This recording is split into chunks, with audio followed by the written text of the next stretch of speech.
नमस्कार दोस्तों, स्वागत है आपका टेक्नो डिफेंस अपडेट पे। तो दोस्तों आज की इस वीडियो में हम बात करने वाले हैं भविष्य के स्टेल्थी यूसीएवीज के बारे में। ये एक ऐसे वेपन है जिनको आज की तारीख में कई देश बना तो रहे हैं, लेकिन किसी ने भी अभी के लिए इनको ऑफिशियली कमीशन नहीं किया है। तो दोस्तों दुनिया में केवल टॉप 5 मिलिट्री वाले देश हैं, वही इन स्टेल्थी यूसीएवीज के ऊपर काम कर रहे हैं और साथ ही साथ ये भविष्य में जो फाइटर जेट होंगे उनके साथ एयर सपोर्ट में चलेंगे और इनका जो इस्तेमाल है वो ग्राउंड स्ट्राइक, सर्विलांस और साथ में क्लोज एयर सपोर्ट के तौर पर भी किया जाएगा। चलिए दोस्तों अपनी वीडियो को शुरू करते हैं और जान लेते हैं इन स्टेल्थी यूसीएवीज के बारे में। तो दोस्तों सबसे पहले आ जाता है बोइंग का फैंटम रे। तो देखिए दोस्तों ये एक अमेरिकन स्टेल्थी यूसीएवी है जिसको ग्राउंड अटैक और साथ में जो रिफ्यूलिंग जैसे मिशन है उनके लिए डिजाइन किया गया है। तो आप सबको पता है कि जो अमेरिकन फाइटर जेट हैं वे लगातार दुनिया में युद्ध को लड़ते रहते हैं, तो वहां पर उनको लगातार हवा में बना रहना पड़ता है। तो एयर रिफ्यूलिंग में ये जो यूसीएवी है इनका भी जो इस्तेमाल है वो अमेरिका के लिए एक गेम चेंजर प्लान के तौर पर हो सकता है। तो इसने अपनी जो फर्स्ट फ्लाइट है उसको अप्रैल 2011 में कंडक्ट किया था। तो ये 16 टन क्लास का एक स्टेल्थी यूसीएवी है। तो ये अपने साथ लगभग 2 टन तक के जो वेपन पेलोड है उसे ले जाने में सक्षम है और साथ ही साथ स्टेल्थ के लिए इसमें इंटरनल वेपन बे को भी रखा गया है। तो इस यूसीएवी की जो रेंज है वो 2400 किलोमीटर तक बताई जाती है और इसकी जो सर्विस सीलिंग है वो 40,000 फीट तक है, यानी कि ये 40,000 फीट के एल्टीट्यूड तक फ्लाई करने में सक्षम है।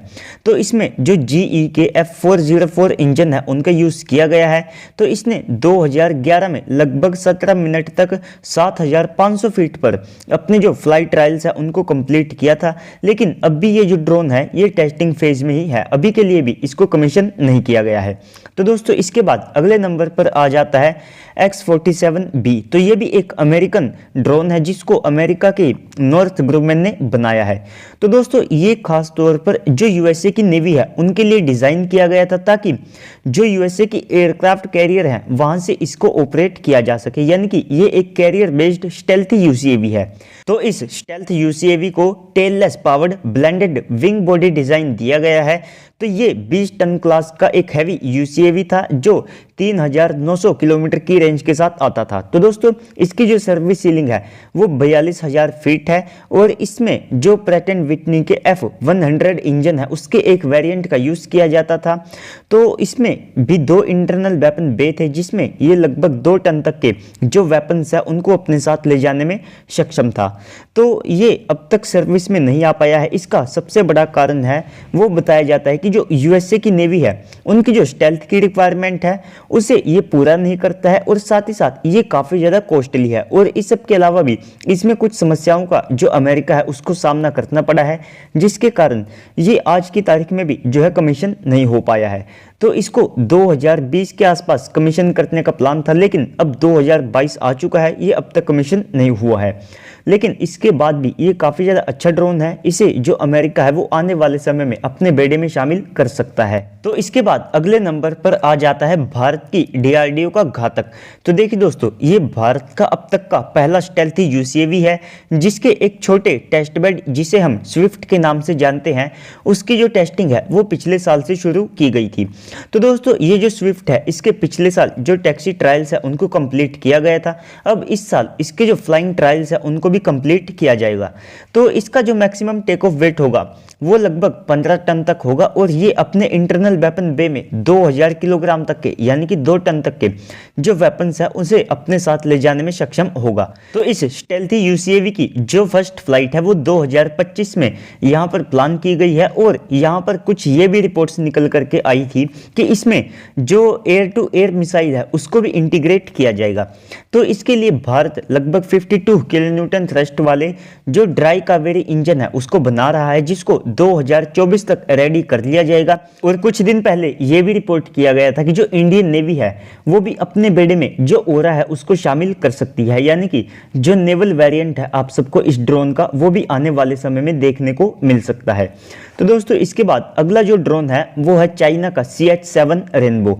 तो देखिए दोस्तों ये एक चाइनीज यूसीएवी है जिसको माना जाता है कि जो चाइना है उसने X-40 F-47B से कॉपी करके बनाया है। कई बार जो अमेरिकन एक्सपर्ट्स हैं वे इस बात को दोहरा चुके हैं। तो बात करें इसकी परफॉर्मेंस की, तो दोस्तों चाइना क्लेम करता है कि इसकी जो रेंज है वो 2000 किलोमीटर तक है और इसकी जो स्पीड है वो 880 किलोमीटर पर आवर तक है। साथ ही साथ इसकी जो एंड्योरेंस है वो लगभग 15 घंटे के आसपास जो चाइना है वो बताता है। और इस सब के अलावा ये 32,000 फीट तक के जो एल्टीट्यूड है उसको गेन कर सकता है और इसको ग्राउंड अटैक और साथ में क्लोज एयर सपोर्ट के लिए चाइना ने बनाया है।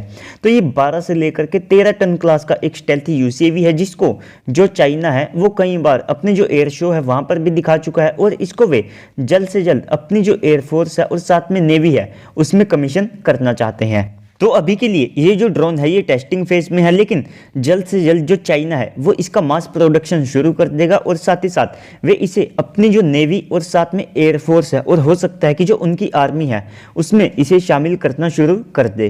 तो दोस्तों इसके बाद आ जाता है Su-70 अखोटनिक। तो देखिए दोस्तों जो Su-70 है इसने 2019 में अपनी जो फर्स्ट फ्लाइट है उसको कंडक्ट किया था और 2024 तक इसका जो मास प्रोडक्शन है वो शुरू किया जा सकता है और इसी टाइमलाइन के आसपास इसको जो है कमीशन करने का प्लान भी है।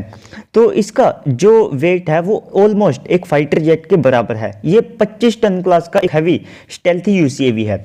तो दोस्तों अभी के लिए जो रशिया है वो इसमें AL-41 इंजन को यूज करता है, लेकिन बाद में इसमें 2D फ्लैट नोजल वाले जो आइटम 30 इंजन होंगे उनका यूज किया जाएगा। रशिया ने ऑलरेडी इसका जो एक प्रोटोटाइप है उसमें जो 2D फ्लैट नोजल है उनको भी रिवील कर दिया है।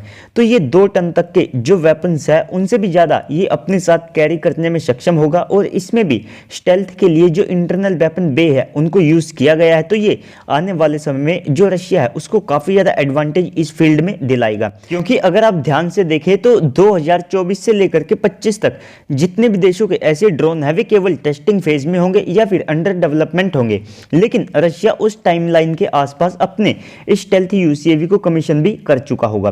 तो दोस्तों जो रूस है वो इससे अपने जो 6th जनरेशन के फाइटर जेट है उनको बनाने के लिए भी इसको एक टेस्ट बेड या फिर एक प्लेटफॉर्म के तौर पर यूज करना चाहता है, जिससे कि जो 6th जनरेशन में अनमैन्ड और साथ में स्टेल्थ की जो खूबियां होती है और जो पावर प्लांट के लिए जितनी टेस्टिंग वगैरह या फिर डाटा कलेक्शन होता है उसको वे इसी से करना चाहते हैं। तो दोस्तों इसके बाद आ जाता है यूरोप का न्यूरॉन। तो देखिए दोस्तों ये जो फ्रांस की दसोल्ट कंपनी है जो कि राफेल फाइटर जेट को भी बनाती है, तो उनका ये एक प्रोजेक्ट है। तो इस प्रोजेक्ट में ग्रीस, इटली, स्पेन, स्वीडन और साथ में स्विट्जरलैंड भी इन्वॉल्व है। तो दोस्तों ये एक एक्सपेरिमेंटल टेस्ट बेड है जो कि लगभग 10 टन तक का है। तो ये भी अपने साथ जो वेपन्स वगैरह है उसको ले जा सकता है, लेकिन ये केवल एक एक्सपेरिमेंटल टेस्ट बेड है। तो जो फ्रांस है वो भविष्य में जो उनकी नेवी है जिसके लिए वे एक सुपर एयरक्राफ्ट कैरियर को प्लान कर रहे हैं, तो इस एक्सपेरिमेंटल टेस्ट बेड से वे उनके लिए एक स्टेल्थी जो यूसीएवी है उसको भी बनाएंगे।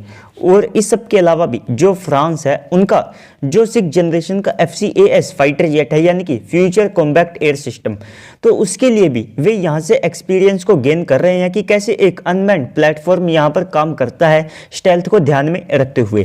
तो दोस्तों ओवरऑल आप सबका इसके ऊपर क्या कहना है कमेंट सेक्शन में बताइएगा। अगर आपको किसी टॉपिक के ऊपर वीडियो चाहिए तो वो भी मुझे कमेंट सेक्शन में बता दीजिएगा, मैं अगली बार आपके टॉपिक को कवर करने की कोशिश करूंगा।